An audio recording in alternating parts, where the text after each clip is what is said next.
G'day guys, welcome to Rumble's Fish Room. So in the live stream there was a bit of chat about brine shrimp hatcheries. So today I want to make a video just showing you why I prefer my DIY brine shrimp hatchery over any store-bought one. So this, like, it isn't a dig at any store-bought one. There's one simple reason why, and I guess I'll show you that reason, and then I'll just do a quick refresher on how I hatch my brine shrimp, because there might be some people watching who have never done it and don't know how. But anyway, let's go in the fish room.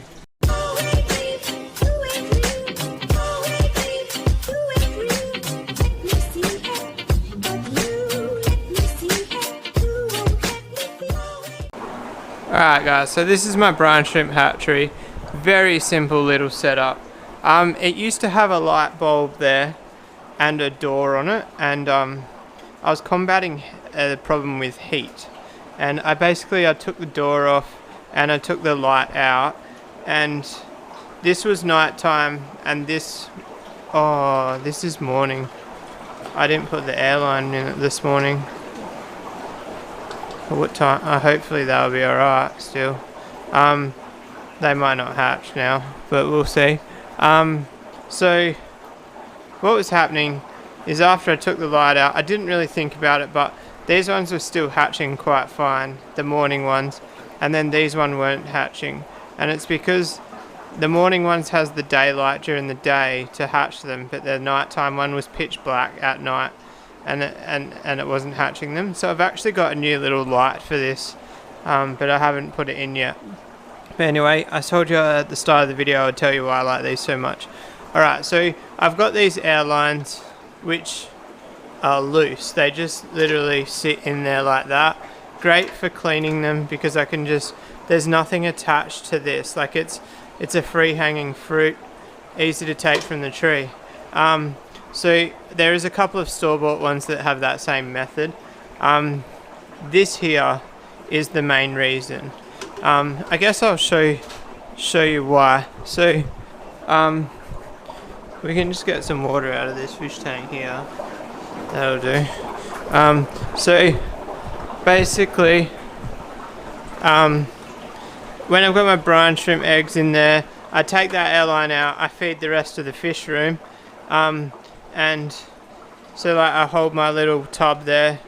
I use an extreme tub, and I can just literally go like 1, 2, done, and all of my eggs are in that cup. So it takes like 2 seconds. All the store-bought ones have like the little 4 or 6 millimeter holes, and they just don't appeal to me. I used to actually have 4 millimeter holes on this, and it didn't work. Now, if you want to put these taps on, it's actually that tap, and I cut that little barb off the end of the tap. Hang on, I'll give you a bit more light. So I cut the little barb off the end of the tap, and then I actually slip some rubber hose over the barb, some thin clear hose, and then this bit here I actually heated up with a heat gun and got that nice and malleable, and like jammed that in there, and that's how they're watertight.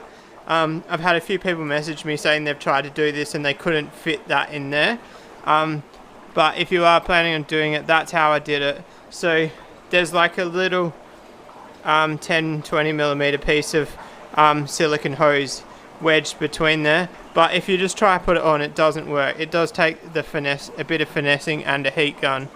Now, if you're wondering how to hatch them, 24 hours in the tub, a little pinch, so like that much of sea salt, or is that, what salt is that? Some sort of salt, and then a quarter of a tablespoon, that one is, of eggs in there, and then an airline with a little bit of bubbling, and wait 24 hours. Some people say 36 hours, but I have success with 24 hours.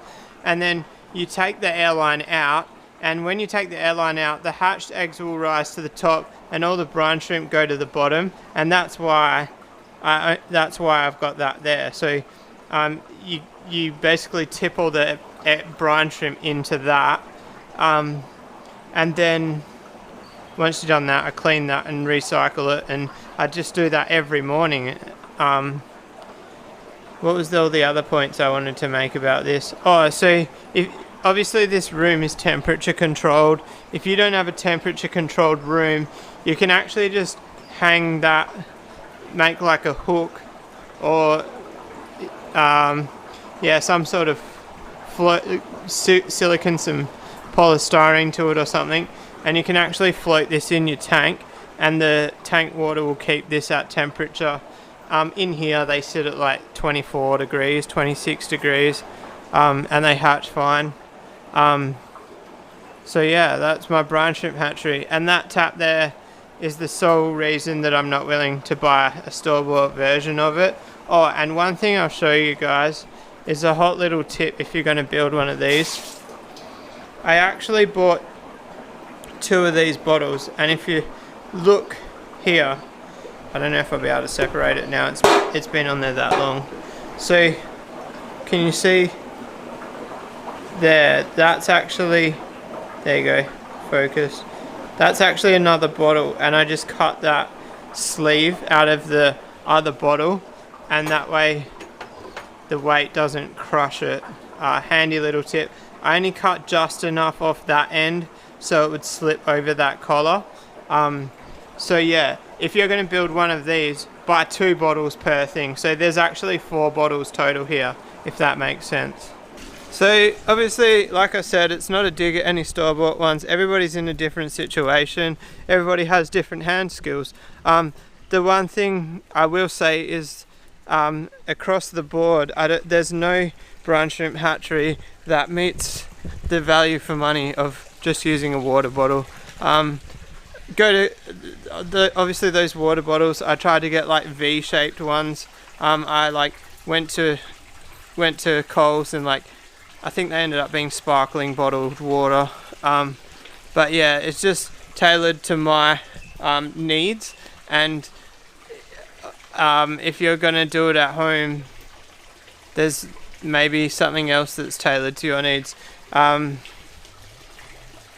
If I could get my hands on the Aquasonic egg tumblers, I probably would, but they're honestly, they're like 4 liters. They're way too big for my needs, so I'm pretty happy with what I've got. I actually wouldn't mind some new bottles. They're probably like 3 years old now. Probably about time I went and bought some new bottles. But yeah, I plan on modifying that setup quite shortly. Like I said, I've got a little light to put in there. It's like a single LED chip on a small power supply instead of a big light. So I might give that a go this week sometime. But the other thing is, all my fry, I've dropped back to brine shrimp feeding once a day. I used to feed them brine shrimp twice a day, and I'm still having the same amount of success, and I haven't really noticed them growing any slower. So at the moment there's no need for the light because we've got the morning light.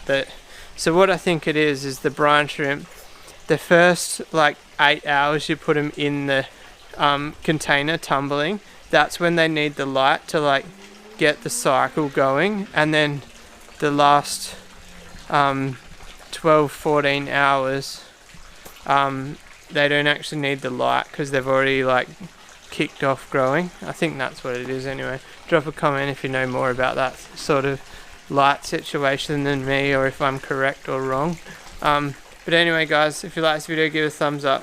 If you want to subscribe for more, hit that little red button, and I'll see you guys tomorrow. Peace out.